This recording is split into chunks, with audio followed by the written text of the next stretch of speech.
Hey guys, tonight we dive beak first into a story of jealousy, deception, divine fashion, and one colossal misstep in mythical animal design. You're perched on the edge of Olympus, golden clouds drifting beneath your feet, watching the gods wrap up their day like office workers at closing time. Apollo's plucking his lyre while sipping something too golden to be beer, and Zeus, predictably, is somewhere else, doing someone else. You're drifting quietly along the marble halls of Hera's wing, just in time to watch her invent something so stunningly dramatic that you probably won't survive this bedtime tale without dreaming in Technicolor. So, before you get comfortable, take a moment to like the video and subscribe, but only if you genuinely enjoy what I do here. And hey, let me know in the comments where you're listening from and what time it is there. I like knowing where my sleepy crew's tuning in. Now, dim the lights, maybe turn on a fan for that soft background hum, and let's ease into tonight's journey together. It all starts, as these things usually do, with a woman scorned. Hera, queen of Olympus, goddess of marriage and family, and owner of what might be the most tightly clenched jaw in Greek mythology, is fuming. Again. You feel the tension ripple through her wing of the palace, vines curl tighter, peacocks, not yet divine, flap awkwardly in the gardens, and the scent of sandalwood thickens to something borderline aggressive. You don't need to check the heavenly gossip scrolls to know what's happened. Zeus has cheated. Again. This time with a priestess named Io. And instead of confronting her wandering thunderbolt of a husband directly, Hera is scheming. You know that look, the same one your mom gave you when she found glitter in the washing machine. This is going to be petty. It's going to be elaborate. It's going to involve eyes. Many, many eyes. You trail her down the hall, sandals soft against cloud marble. She mutters names under her breath, Hermes, Argus, maybe even your name for good measure. Hera isn't just angry, she's creatively vindictive. Her plan is to weaponize grief and loyalty into something beautiful and bizarre. Now, let's talk about this Argus fellow. Hera's already got him in mind. He's not your average sentry. Argus Panoptes is, in short, your worst nightmare as a privacy advocate. He's got 100 eyes, and only a few of them ever nap at the same time. Imagine Alexa, Ring, Google Street View, and your overly observant aunt at Thanksgiving all rolled into one giant, glowering dude. He's loyal to Hera to a fault, and the goddess trusts him with her most delicate operations, like guarding her bovine rival. Yes, Zeus has turned Io into a cow, and Hera, ever the grudge-holding visionary, sees an opportunity here. Historians still argue whether Hera's decision to turn Argus's eyes into a peacock tail was symbolic, strategic, or just a grief-stricken goddess going through an aggressive arts and crafts phase. Whatever the reason, it starts here, with Hera deciding that she needs a walking, screaming, dazzling reminder of her pain. So what does she do? She marches down to the Garden of Divine Pets, an overgrown menagerie where half the animals have wings they shouldn't, and most of them seem to understand ancient Greek. There, amid the chirps and snarls, she selects a bird. A loud one. Vibrantly ridiculous. Not yet a peacock, but something gawky and half-evolved with a habit of chasing shiny things. You crouch in the bushes, watching her stroke its bony neck and whisper godly secrets. The transformation doesn't take long. One wave of her hand, a flick of celestial energy, and the bird erupts in plumage like fireworks detonating in reverse. Eyes appear on its feathers, Argus's eyes, if the poetry's to be believed. The bird squawks, struts, and preens like it's just inherited the world. Perfect, Hera murmurs.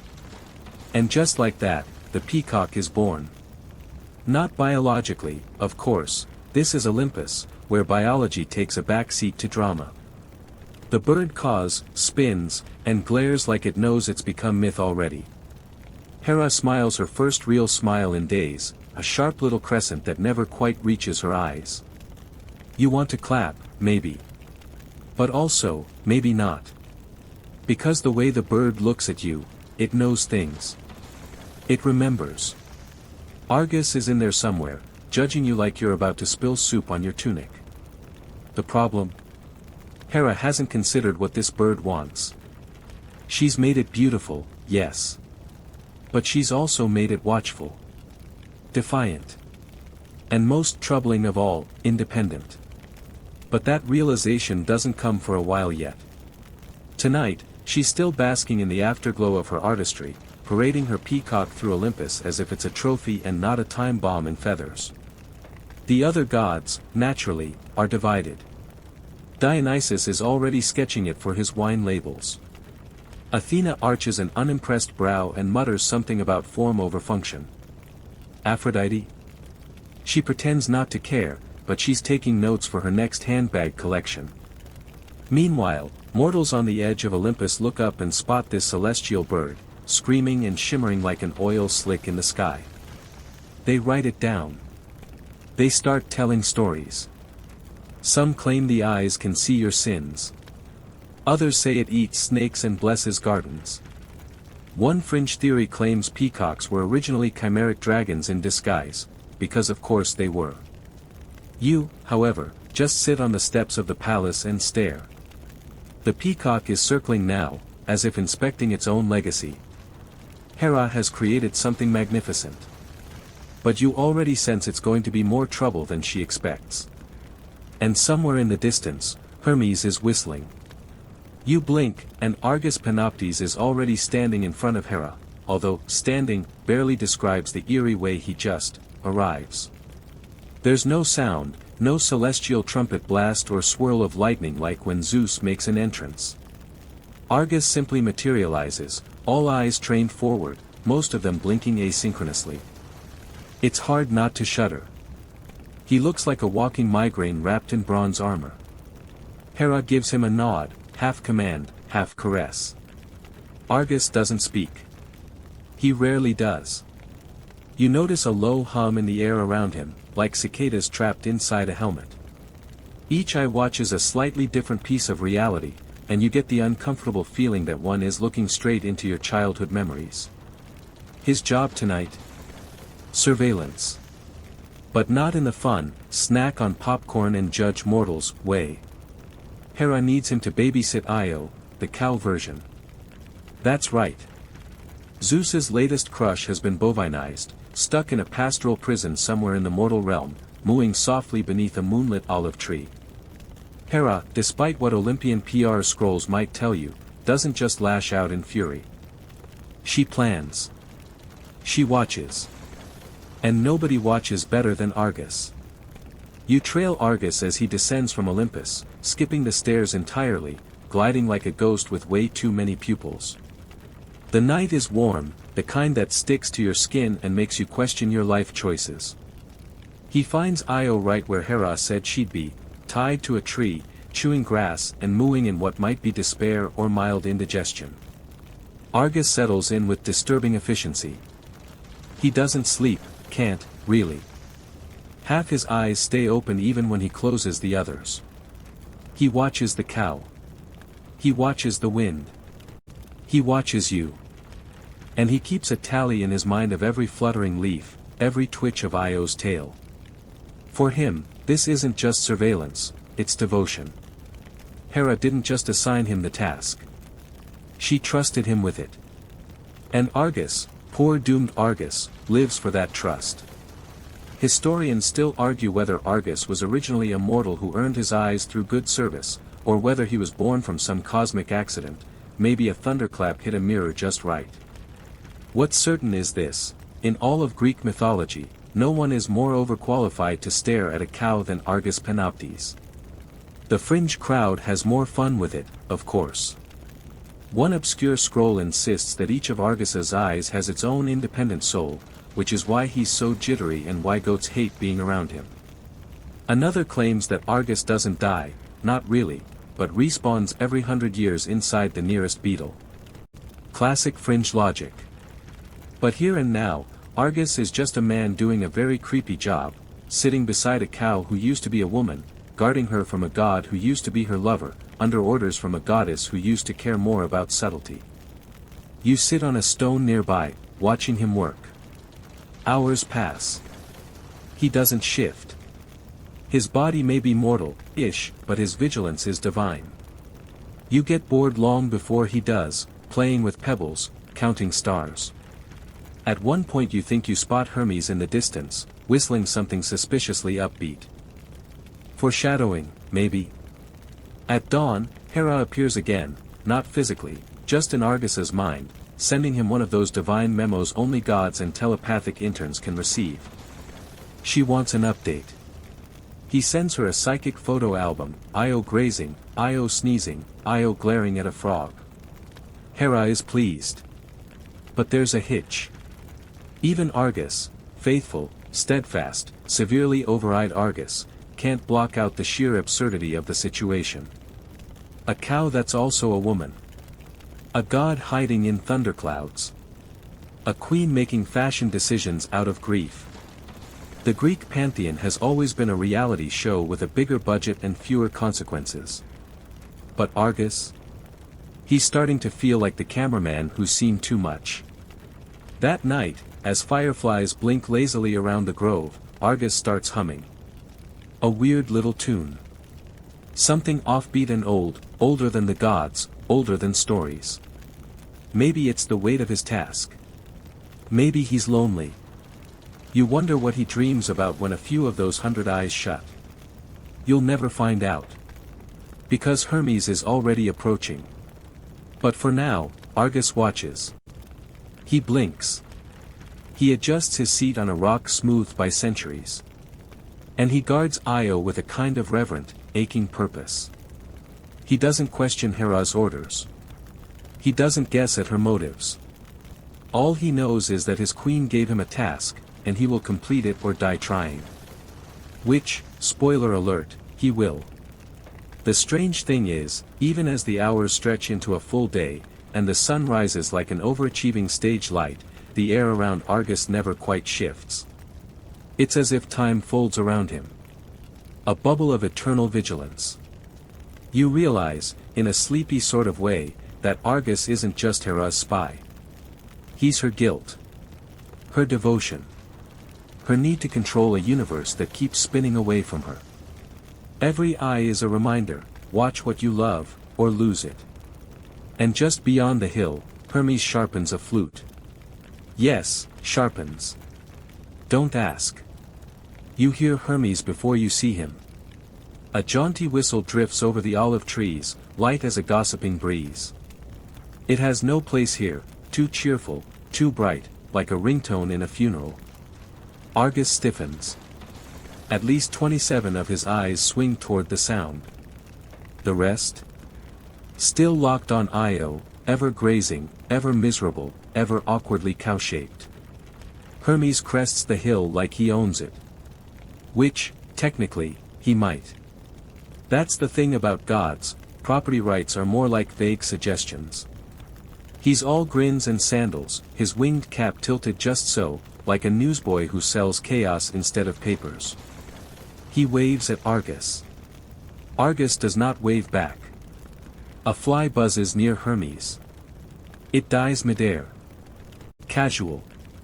Nice night for a lullaby, Hermes says, sitting on a fallen log and tuning his flute, the one he borrowed from Apollo centuries ago. Argus does not respond. Hermes shrugs. He's used to being ignored before he's adored. You settle on a branch overhead, unseen, because invisibility is really just a state of mind in stories like these. You've read the scrolls, this is the part where things get sneaky. Hermes' job. Well, it's never just one job. He's a messenger, yes, but also a thief, a trickster, and the kind of guy who tells bedtime stories with too much teeth. Hera has tasked Argus with protecting Io. Zeus, predictably, wants her back. And Hermes? He's been sent to solve that problem. Quietly. Historians still argue whether this entire episode was Hermes' idea or Zeus's directive. Some claim Hermes acted on divine orders, others think he simply couldn't resist the challenge. After all, outwitting the world's most vigilant guard is very on brand. And so, the god of transitions pulls out his flute and begins to play. The melody curls around the trees like incense in a temple. It doesn't demand attention, it steals it. It loops and drips and winds through your ears like warm honey. Even you start to feel drowsy, though you're technically not even in this story. Argus blinks, 24 eyes close. Then a dozen more. A few twitch, but the music keeps them still. Hermes doesn't rush. He knows better than to sprint toward success. He plays low, then high, changing keys like changing masks. He tells a story without words, a lullaby designed to creep under the skin and undo 100 watchful eyes worth of tension. Eventually, Argus slumps sideways, all eyes closed. For the first time in eons, he's truly asleep. Hermes pauses, lets the silence breathe, then rises to his feet like a magician at curtain call. And here's where it gets grim.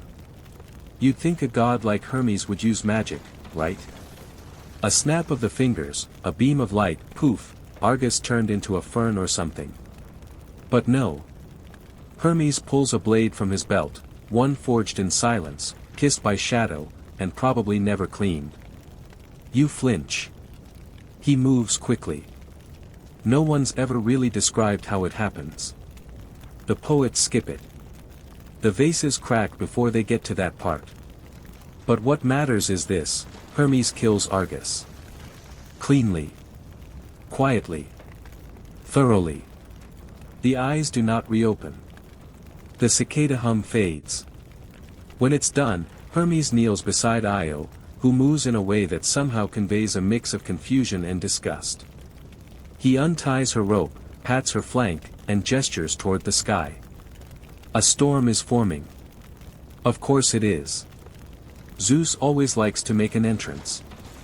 As thunder rumbles above the horizon, Hermes looks down at the body of Argus.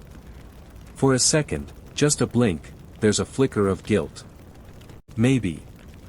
Or maybe that's just you, projecting. After all, Hermes isn't heartless. He's just efficient. The wind shifts. Hera knows. Far above, in her garden of divine pets, Hera pauses mid-stroll. Her spine stiffens. She doesn't need a courier to deliver the news.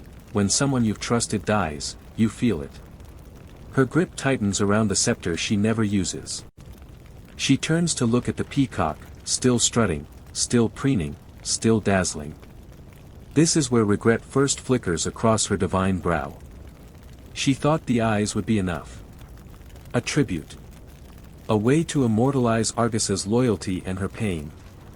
But now, she realizes, she's made something that watches her. A creature so vivid, so excessive, that it mocks the memory it was meant to honor. The eyes don't mourn, they judge. And she doesn't like being judged. No god does. You return your gaze to the grove. Hermes is gone, vanished with Io in a puff of thunder and plausible deniability. Argus's body lies still. Already, birds circle. One lands, pecks at a bracer, then decides it's too shiny to eat. Life on Earth doesn't pause for death. Not even divine death. A footnote here: some obscure texts claim Hermes didn't kill Argus at all, but merely unstitched his soul and let the wind carry it. Others say Argus exploded in a flash of blinding knowledge, which honestly feels like something Hermes might try just once. Still, the mainstream version holds: flute, sleep, knife, gone. Back in Olympus, Hera turns to the peacock. Her peacock, now. The creature's feathers ripple in the wind like liquid stained glass. The eyes blink. She looks into them, and sees herself. Not as a queen. Not as a goddess. But as a woman alone on a cloud, sculpting revenge from grief and watching it grow feathers.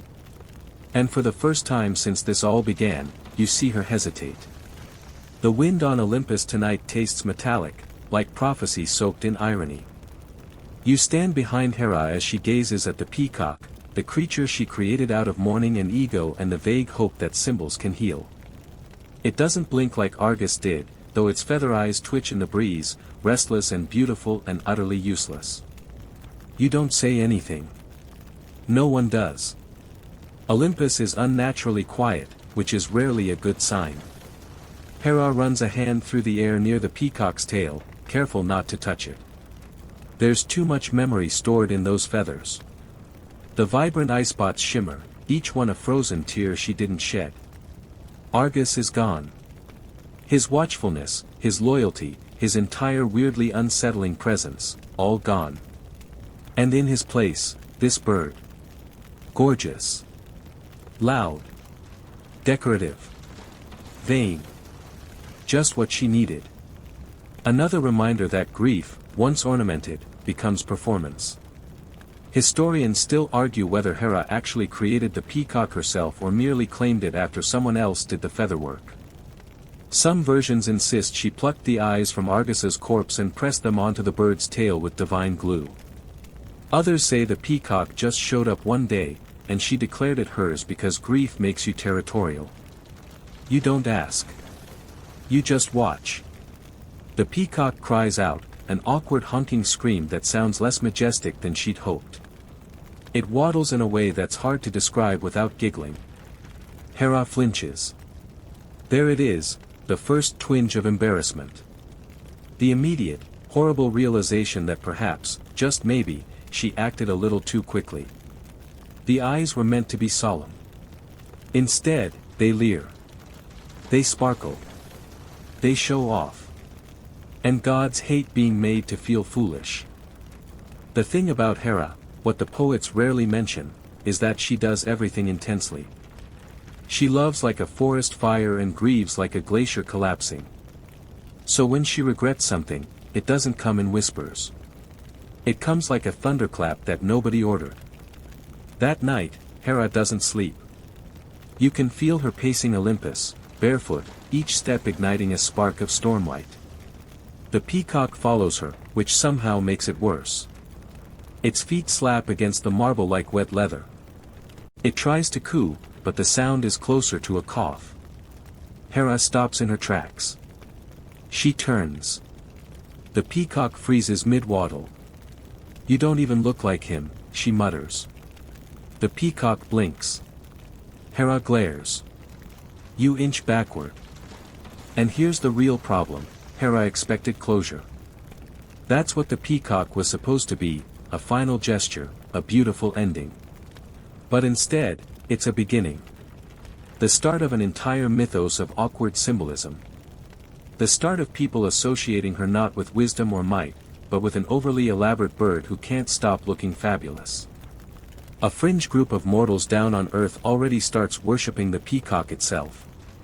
The bird of all seeing, they chant. Grant us vision, O feathery god. Hera nearly vomits lightning. You follow her into her private garden, tucked between clouds and paradoxes. It's where she goes when she wants to unthink things. She plucks a pomegranate, splits it open, doesn't eat it. The juice stains her hands. She sighs, then wipes them on a passing cloud. The peacock honks again. Enough, she says. She considers unmaking the bird. Just snapping her fingers, unspooling its atoms, scattering the memory of Argus into something less loud. But there's the problem. People already know. The myth is seeded. The peacock and Argus and her grief are now linked. If she undoes it, the silence will grow louder. Rumors thrive in absence. Better to let the bird strut than let mortals invent worse metaphors. Still, the regret doesn't leave. Not really. There's an odd quirk noted in one philosopher's lost notebook. He claimed Hera enchanted the peacock's feathers not just to shimmer but to watch her back. Literally. The bird follows her, eyes alert, mimicking Argus's protection in a twisted parody. A divine CCTV system she didn't ask for. Creepy. Absolutely. Effective. Jury's out. And yet, even as she resents the bird, she keeps it. Because that's what regret does, it clings. It becomes habit. You feed it. Name it. Let it sleep by your feet. You sit beside Hera as she broods. She doesn't notice you. Her gaze has settled on the horizon where clouds bruise into storm. Somewhere, Zeus is probably planning his next misadventure. Hera already feels tired. The kind of tired that seeps into marble thrones and eternal crowns. The kind of tired only gods can afford. The peacock rustles its feathers, oblivious to the drama of its own existence. A few feathers fall. Hera doesn't flinch. In this moment, you finally understand, the peacock wasn't a tribute. It was a trap. Not for Zeus. Not for Io. For Hera herself. She turned her sorrow into a symbol, and now the symbol owns her. Every time mortals see the bird, they won't think of Argus. They'll think of her. Angry Hera. Jealous Hera. Bird Lady Hera. You watch her watching the watcher. She's trapped in a loop. And so are you. Above, the stars begin to pulse, first faintly, then with increasing rhythm. It's Zeus. He's summoning her. Another problem. Another betrayal. Another reason to regret making anything permanent. Hera sighs. She rises. The peacock waddles after her. You remain, staring at the place where she sat. The marble is still warm. So you follow her. What else can you do? When Hera moves, Olympus shifts to accommodate her, columns bend slightly, clouds roll aside, even the air adjusts its perfume. She walks toward the Hall of Storms, where Zeus is waiting with that face he makes when he knows he's been caught but still hopes he's charming enough to survive it. You've seen that face before. Everyone has. The, I know I ruined 5 cities and cheated on you again but, love, face. It would almost be funny if it didn't follow a millennia-long trail of divine wreckage. The peacock totters behind Hera, feathers flouncing like a pride parade with trust issues. It honks once, softly, like an apology for existing. Hera doesn't turn around. Inside the hall, Zeus sprawls across a throne that resembles a lightning bolt tangled in a luxury mattress. His expression tries for innocence but lands somewhere between "oops" and "you look great when you're mad." He grins. "Darling," he begins.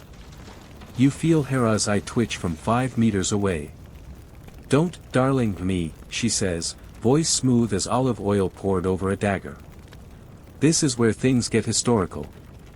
You've probably read the Homeric bits, the fragments scratched into clay, the drama embroidered into tunics. But none of them capture the full weight of what it means when 2 gods married by force and sustained by spite try to talk about their feelings. Historians still argue whether Hera ever loved Zeus. Some believe she did, long ago, when the world was new and thunder sounded romantic. Others argue it was always about duty, Queen of the Gods didn't come with a prenup, after all. But all agree, whatever once existed, it's now calcified under layers of betrayal, surveillance cows, and ornamental birds. Where is she? Hera asks. Io. Zeus plays coy, fingers steepled. Safe. With her father again. Not a cow anymore.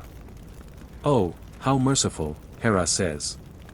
You turn her into livestock, have your brother kill my guard, and now you want a sticker for returning her uncursed.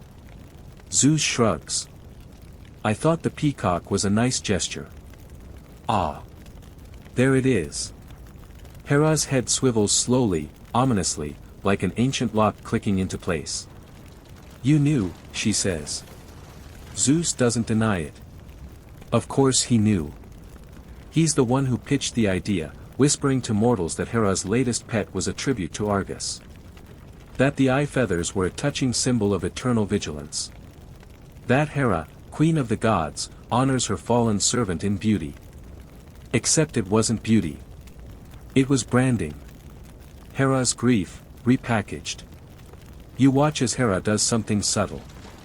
She turns her hand, palm up. A tiny breeze catches her robes. The peacock flutters forward a step. Zeus watches the bird too. It's not working, Hera says flatly. What isn't? This. She gestures vaguely, at the hall, the throne, the mythology of it all. I keep playing your game. I play the villain so you get to be the mischief maker. I curse, I rage, I chase you from bed to bed, but I never win, do I? Zeus tilts his head. You're still queen. Hera laughs once. It's not a nice sound. Of Olympus? Of you? Or just of birds and gossip? The peacock honks again. Zeus flinches. Here's the fringe tidbit for this section. A few lost Orphic hymns suggest the peacock eventually developed a minor cult of its own. Worshipped not for beauty, but for knowing secrets. The eyes of Argus, they called it. People would gather and whisper their confessions to the feathers. Some believed the bird reported back to Hera. Others feared it was Zeus listening instead. None of those sects survived. Too much truth. Not enough patience. Back in the Hall of Storms, Hera closes her eyes. I should destroy it, she says, softly. Zeus nods. But you won't. He's right. And they both know why. Because the peacock, ridiculous as it is, has become a part of her. An extension of the rage she's not allowed to show, the grief no one mourns properly, the love she never gets credit for. Destroying it would mean pretending none of it mattered.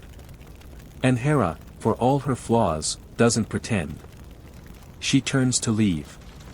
The peacock follows. Zeus calls after her, you know, mortals like it.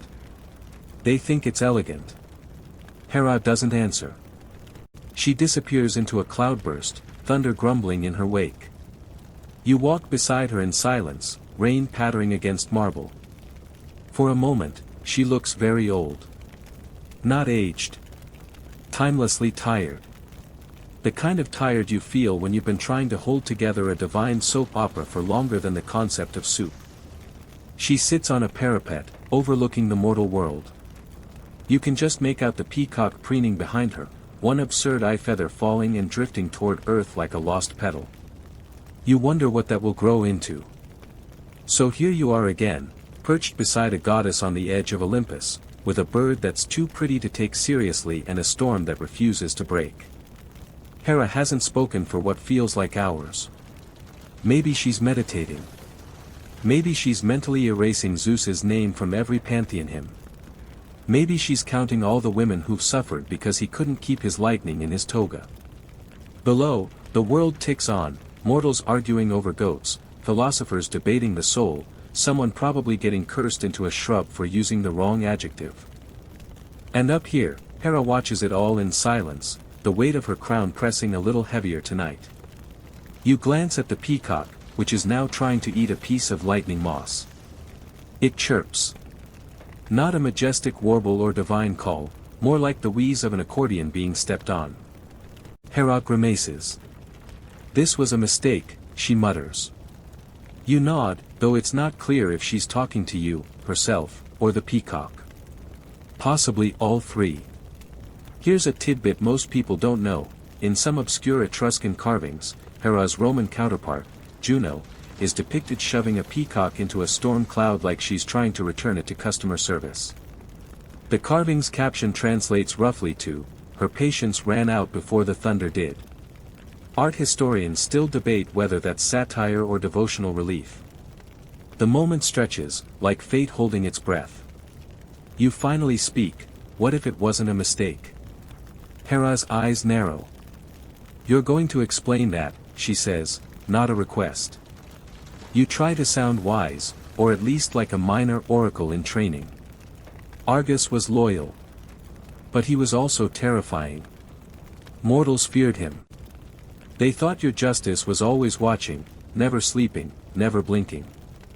That's not justice. That's dread. She says nothing. Which is either a good sign or a precursor to smiting. The peacock isn't Argus, you continue. It watches, but it doesn't punish. It's beautiful. Memorable. Mortals don't fear it. They admire it.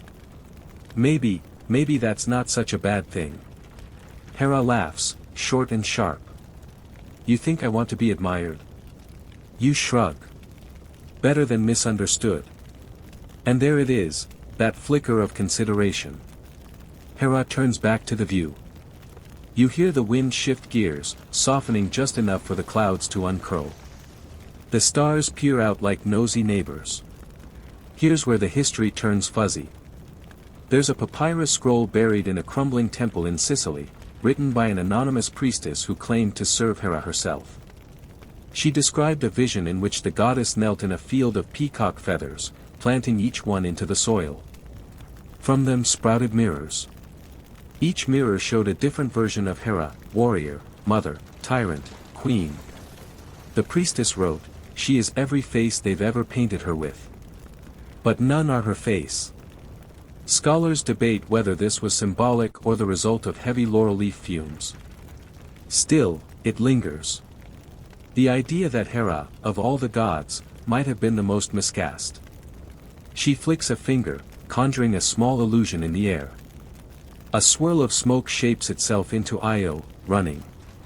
Then Argus, blinking. Then Zeus, disguised. Then the peacock. Each image dissolves into the next like a dream you can't quite wake from. Symbols aren't choices, Hera says. They're chains. You nod again, not entirely sure you understand, but sensing that this is the kind of line mortals will someday quote on decorative urns and tragic statues. The peacock nestles beside her feet, content despite the tension. Hera doesn't kick it away. Let them see what they want, she says, almost to herself. Let them write their poems. Let them stitch my name to jealousy and thunder and birds with too many eyes. I'll be all of it. You glance at the feathers again, glinting like stained glass in temple light. And suddenly it hits you, maybe that is her victory. Not in being adored. Not even in being feared. But in enduring, in forcing the world to keep looking, no matter how tired the gods become. Somewhere far below, a poet picks up a quill. A child recites a bedtime tale. A temple priest lights a candle beside a feather. The myth has already taken flight. Back on Olympus, Hera finally stands. Come, she says, voice low but steady. We have work to do. More storms. Always, she replies. You trail behind her as she walks, her spine straight, her crown steadied, her peacock waddling loyally at her heels. Somewhere, Zeus is probably charming a dryad or writing love sonnets to his own reflection. Somewhere, another woman is being turned into an inanimate object. And somewhere beyond all that, Hera is already planning her next move. She doesn't look back. You pause for a moment, letting the air wrap around you like soft velvet. Then you follow.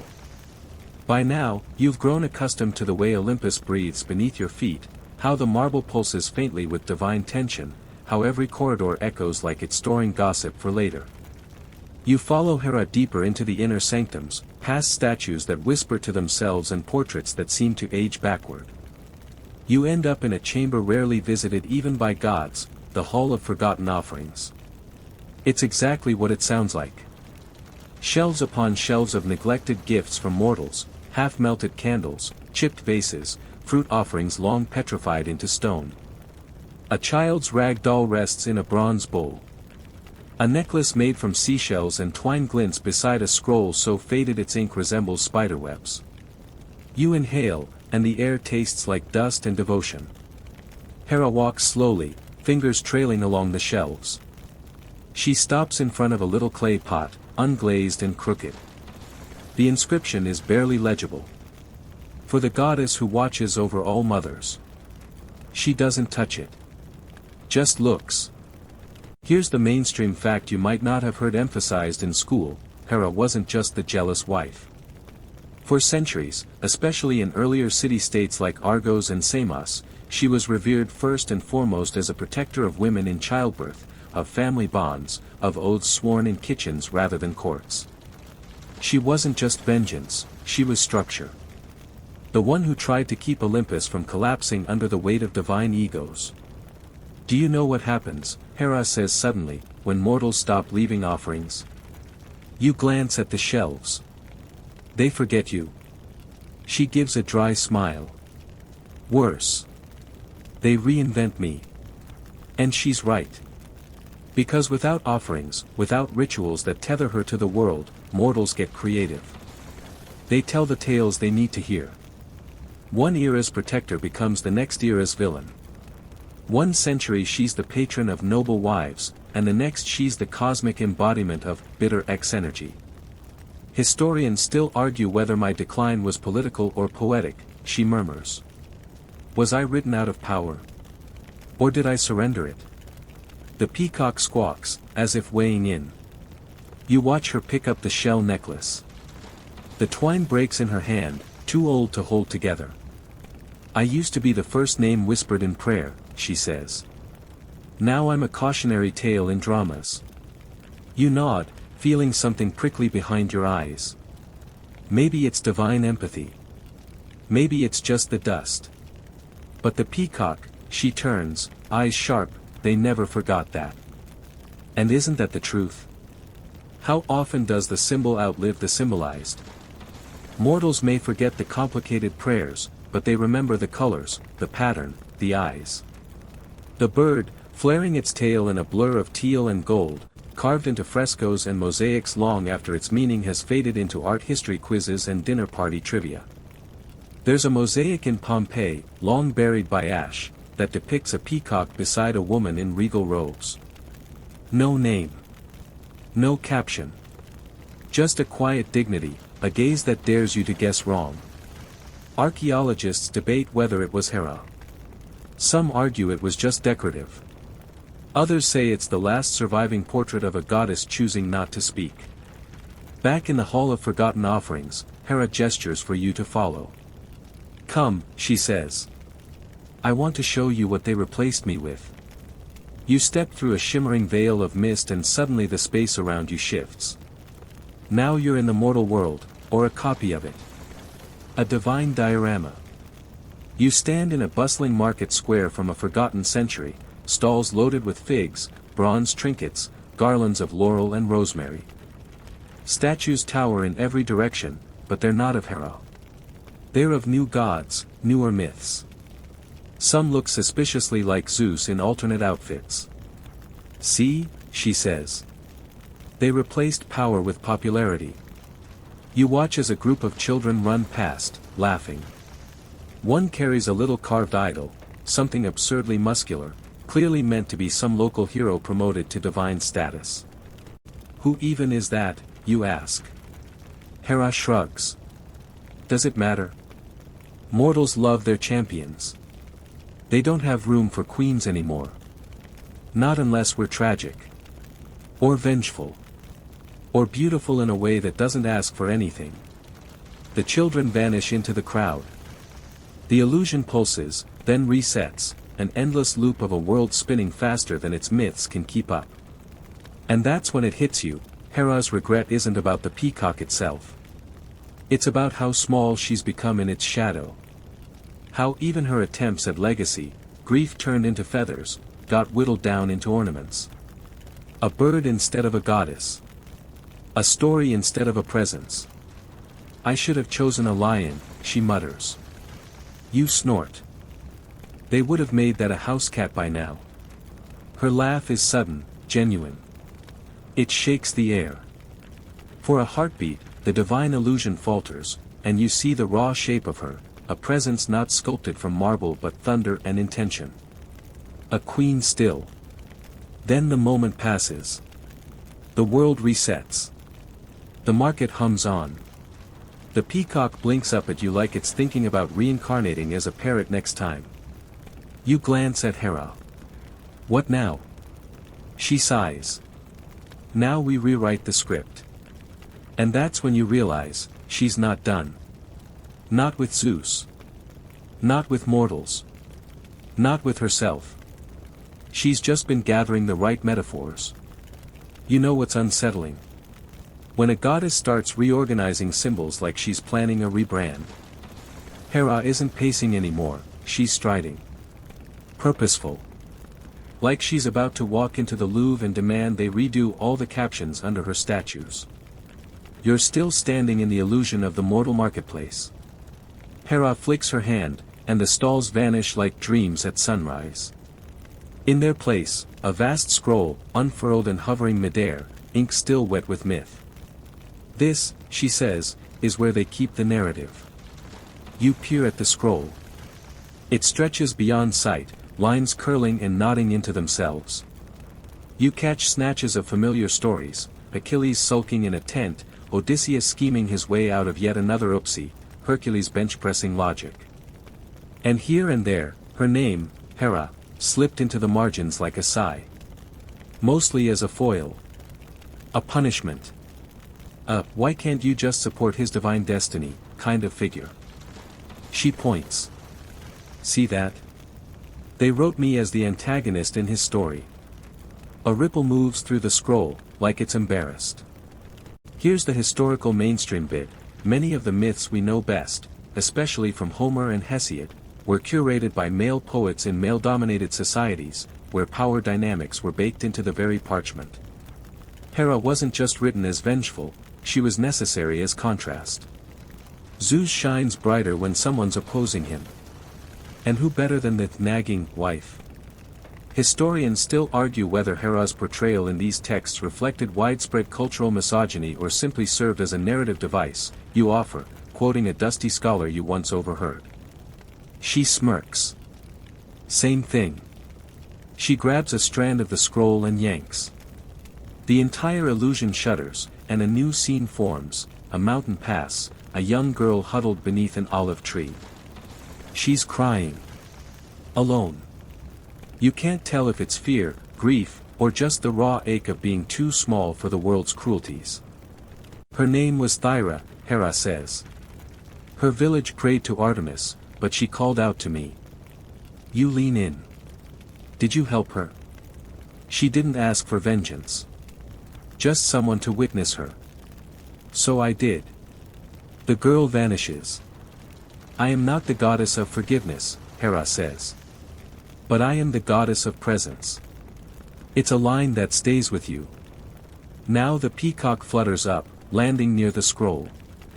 It pecks at the margins, and wherever it touches, the words shimmer. Not erasing, but rewriting. Hera watches, one eyebrow raised. Apparently, he's a revisionist, she mutters. The scroll shifts again. This time, a battlefield. Warriors freeze mid-charge. In the center, a statue of Hera, her foot planted firmly on a fallen helmet. Not cruel. Not angry. Just, watching. This, she says, was real. The Battle of Assini. They invoked me to bless their shields. Not Zeus. Not Athena. Me. It's true. A temple dedication discovered in Assini records prayers offered to Hera for protection before a skirmish. Most textbooks skim right past that footnote. Why don't they remember that version of you, you ask? Hera smiles bitterly. Because I didn't punish anyone afterward. No drama. No tragedy. Just a victory and a prayer answered. That's not story-worthy. You both stand silently for a moment, listening to the scroll breathe. Symbols are sticky, you murmur. But not unchangeable. She glances at you. So what are you suggesting? You take a breath. Let the peacock speak. Not just represent you. Tell stories. New ones. Ones where you're not just reacting to Zeus. Where you're the beginning, not the backlash. She laughs. You think mortals want stories where the queen doesn't lose her temper? You grin. We won't know until you give them one. And here comes your quirky fringe fact of the night. In a few isolated regions of Anatolia, there are rural myths passed down orally that depict Hera as a solitary traveler, healer of crops, protector of orphans, avenger of betrayed women. She's not always named outright. Sometimes she's just the lady in sky colors. But the feathers are always there. Academics can't agree if these stories are true remnants or romantic interpolations. But here she is now, staring at her bird like it might just be the quill she needed all along. The scroll pulses again. Hera extends a finger. Gently, so gently, you watch her trace a new name into the margins, Thyra. Beneath it, watched. Remembered. That's when you get it. The regret isn't that she created the peacock. It's that she didn't own its narrative soon enough. She let it become a shorthand for pretty instead of present. For decoration, not divinity. But maybe that's changing. Maybe it starts here. A new ripple. A new scroll line. A story not of wrath, but remembrance. Not of punishment, but presence. And just like that, the peacock puffs up, proud as a myth reborn. You follow Hera out of the illusion like waking from a dream that's still sticky on the edges of your mind. The air back in the Hall of Forgotten Offerings feels heavier somehow, laden with unspoken promises. You notice the peacock, now perched on a column, feathers shimmering with impossible iridescence. It looks like it's daring you to question its relevance, like the universe's flashiest reminder that even the smallest choices echo forever. Hera sighs. So, you want to know how I actually made the peacock? You grin, because, yes, absolutely. Who wouldn't want the backstory on one of mythology's most flamboyant symbols? The story starts, as all myths do, with jealousy. But not the petty kind. The kind that twists like lightning inside your chest when you realize someone else's glory overshadows your own. Zeus had his thunderbolts. Athena had her wisdom. Aphrodite had beauty that made sailors crash ships. And Hera? She wanted presence. A sign that spoke louder than words. Here's the mainstream nugget: peacocks weren't originally Greek birds. They were introduced from India, possibly through trade routes or diplomatic gifts, centuries before the classical period. Their extravagant plumage immediately fascinated Mediterranean cultures, symbolizing immortality and vision. Hera, always a goddess keen on symbolism, saw an opportunity. The fringe tidbit. Some obscure myth fragments hint that Hera's peacock's feathers come from the 100 eyes of Argus Panoptes, the giant she famously employed as a watchman. When Hermes, under Zeus's orders, killed Argus, Hera immortalized his eyes on the bird's tail. Historians still argue whether the eyes were literal or metaphorical, a symbol of vigilance or a poetic device invented later by storytellers eager to give Hera's pet a creepy backstory. You can almost see Hera's lips twitching in amusement at these scholarly debates. She leans closer. Imagine the patience it took, weaving a bird out of grief and wrath and memory. Turning loss into a living mosaic. You nod slowly. A way to remember without needing words. She smiles softly. Exactly. But there's the catch: the peacock's beauty became a distraction. People admired the feathers but forgot the story behind them. You glance at the bird, its eyes gleaming knowingly. Hera picks up a feather fallen to the floor, tracing the eyes with a delicate finger. I wanted a symbol of vigilance and justice, but it became a symbol of vanity. You laugh. Kind of like Instagram, huh? She chuckles, the sound warm but tinged with something like sorrow. Do you think mortals will ever see the peacock and remember the watchful eyes? Or am I doomed to be just a pretty pattern in their art books? You consider this. Symbols, after all, are living things. They shift with culture, mutate with time. What once meant watchfulness might now mean pride or even arrogance. But that doesn't erase the original intention. You're not just the feathers, you say firmly. You're the story behind them. She nods. Then maybe it's time to tell that story properly. You look around the hall again, filled with forgotten offerings.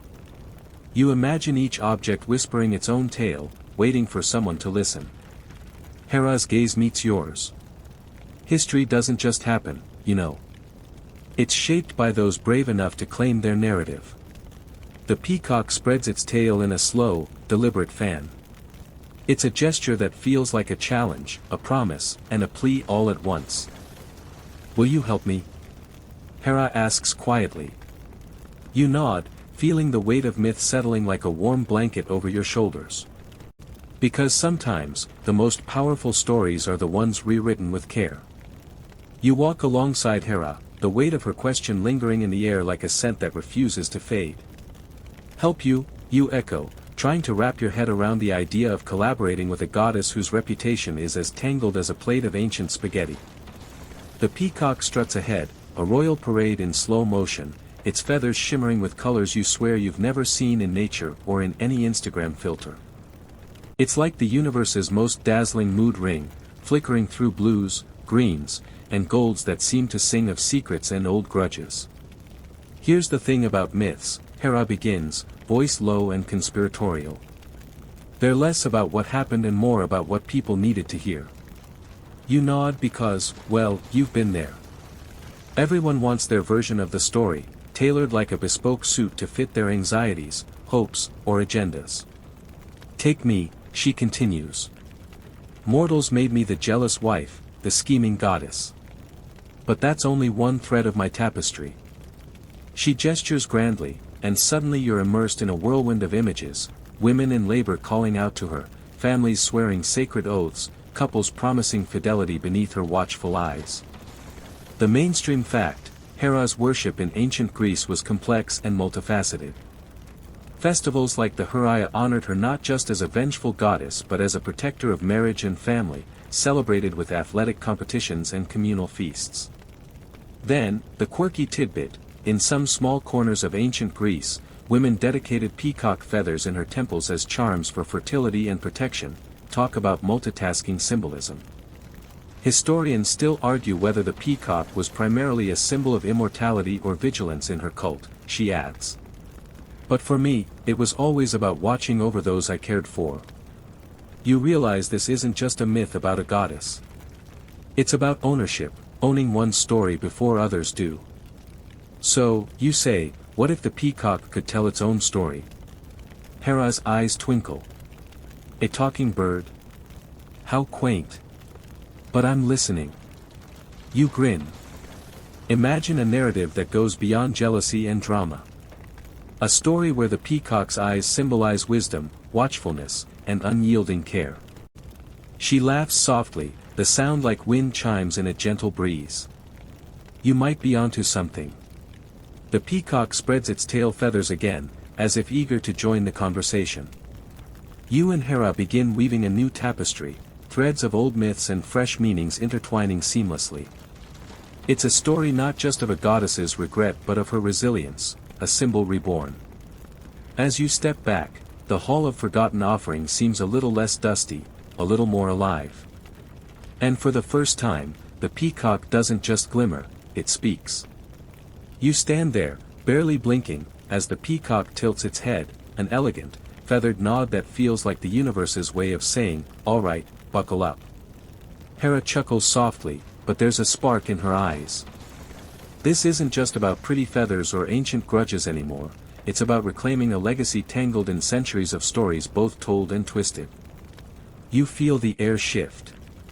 Suddenly, you're walking through a sun-dappled grove where the sounds of distant celebration mingle with the soft rustling of leaves. The scent of wild thyme and honey lingers, like a secret whispered just for you. Here's your mainstream fact, the ancient Greeks believed that peacocks were sacred to Hera, often seen wandering near her temples, and that the bird's feathers symbolized the all-seeing eyes of the goddess, granting protection and vigilance. But here's a quirky twist that might make you chuckle. According to a lesser-known myth, Hera once tried to transform her jealous rage into something useful, turning her anger into a magnificent bird that would forever remind mortals of her watchfulness, but it backfired when the peacock became a diva, preening endlessly and distracting worshippers. Imagine that, Hera says with a smile. Even a goddess struggles with vanity. Historians still argue whether this myth was a clever allegory or just ancient humor poking fun at divine egos. Either way, it's a reminder that even immortals have their quirks. You continue strolling beside Hera, feeling the soft crunch of earth beneath your feet. She tells you about the times when mortals truly saw her, not as a jealous wife but as a guardian of homes, protector of the sacred bond between husband and wife. That's why I invented the peacock, she says. To remind everyone that watching is caring. You think about it. In a world full of chaos and unpredictable gods, Hera wanted a constant, a symbol that vigilance could be a form of love, not just suspicion. The peacock struts past, feathers flashing like a cosmic disco ball. It pauses, looking directly at you as if daring you to rethink everything you thought you knew. Regret? Hera muses. Maybe. But every symbol carries its own story, sometimes it's messy, sometimes it's misunderstood. What matters is who chooses to tell it next. You nod, understanding that myths aren't static. They breathe, shift, and sometimes come back to life in the quiet moments when someone like you listens. As the grove fades, you're left with a final thought: sometimes, the greatest myths are the ones waiting to be rewritten. The peacock's tail feathers spread wide again, casting kaleidoscopic shadows that dance across the marble floor like a living kaleidoscope. You watch as each eye flickers, like tiny galaxies twinkling in slow motion. Hera's gaze softens, and she leans in, voice dropping to a conspiratorial whisper. You know, mortals love a good story about gods and mortals playing chess with fate. But sometimes, they miss the real game, the one behind the scenes. You lean closer, caught by the gravity in her tone. The peacock, she says, was meant to be a mirror. Not just of vigilance, but of consequences. Here's the mainstream scoop: in ancient iconography, peacocks often appeared in funerary art as symbols of immortality and resurrection, partly because their feathers don't fade or lose color with time, an eternal reminder of the soul's persistence. The fringe fact. Some medieval alchemists believed peacock feathers held magical properties capable of revealing hidden truths, which has led to a rich tapestry of symbolic interpretations far beyond the ancient world. Historians still argue whether these later beliefs can be traced back directly to Hera's peacock or if they're just human creativity running wild, like a mythic game of telephone across centuries. You feel the weight of that, how one symbol can ripple through time, gathering meanings like layers of dust on an old tome. Hera taps a finger against her chin thoughtfully. Regret isn't about the symbol itself. It's about the stories we allow to overshadow the truths beneath. You think about all the times you've skimmed over history, distracted by flashy details while missing deeper currents. The peacock is a perfect metaphor, a showy distraction with eyes that never blink. You ask her, if you could rewrite the myths, where would you start? She smiles, that mysterious smile of someone who's seen both the heights of Olympus and the shadows beneath. I'd start with the stories of women who weren't just jealous wives, but powerful figures in their own right. You nod. Like Thyra? Yes, Hera agrees. And many others. They deserve to be seen. The peacock flaps its wings, a soft rustling like whispered secrets. Maybe, Hera says, it's time for the peacock to be more than just feathers and eyes. You feel the narrative shift beneath your feet, like walking on fertile soil after a long drought. The stories are alive, waiting for someone to plant new seeds.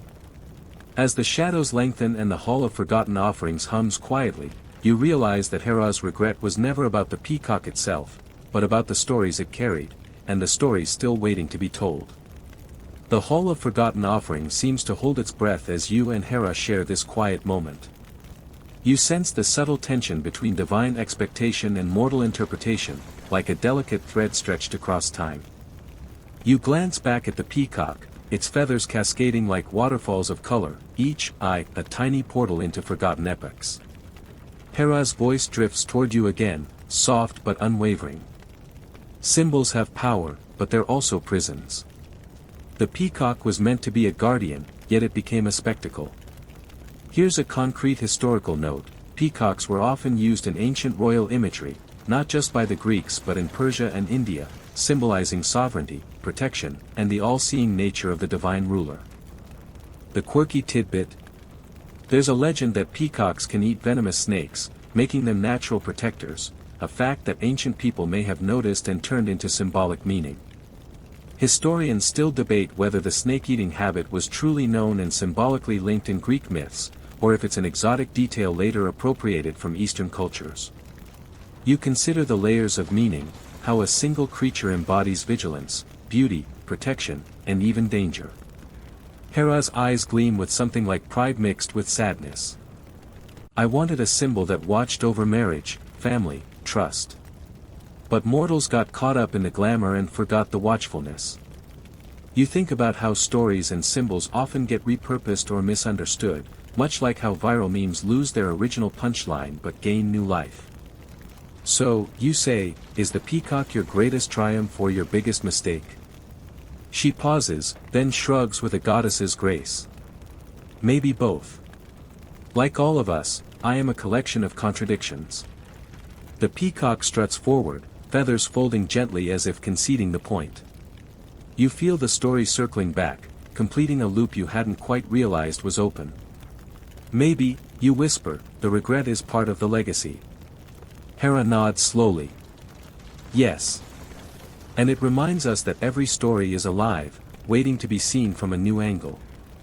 The peacock blinks, its eyes shimmering with centuries of untold stories. You realize that understanding Hera's regret means embracing the complexity of myths, beautiful, flawed, and endlessly human. The hall seems less forgotten now, echoing with new possibilities.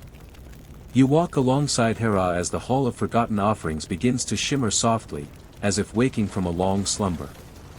The light glints off the peacock's feathers, casting prismatic patterns that ripple like water. The air feels charged, not with thunderbolts, but with something quieter, more intimate. Hera sighs. You know, sometimes I think the peacock's real gift isn't its beauty or its watchful eyes, but its stubborn refusal to be forgotten. Here's a fact you might find grounding.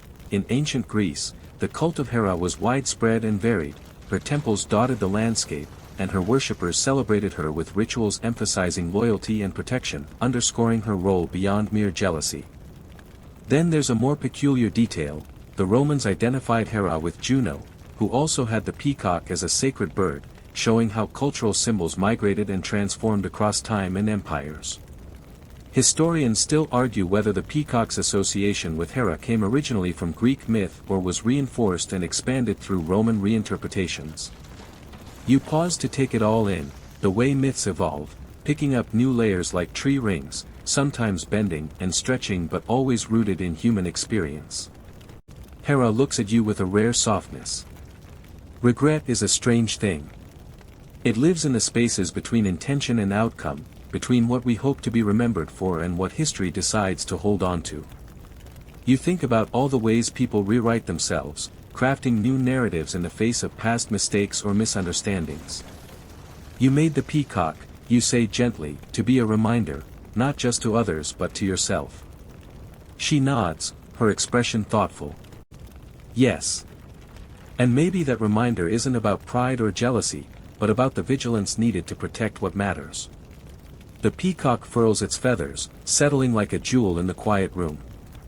You realize that Hera's story is less about divine drama and more about the human heart, the longing to be seen, understood, and remembered for who we truly are. As the hall fades into a gentle twilight, you feel the edges of the myth soften, making space for new stories to bloom. The final shimmer of light in the Hall of Forgotten Offerings dims gently, wrapping you in a soft embrace of shadow and memory. You realize this journey with Hera and her peacock is winding down, not with a bang, but a slow, thoughtful sigh. Hera's voice is barely above a whisper now, carrying the weight of centuries and the tenderness of a confession. If I could speak directly to those who remember me, I'd say this: look beyond the surface, beyond the jealousy and the drama.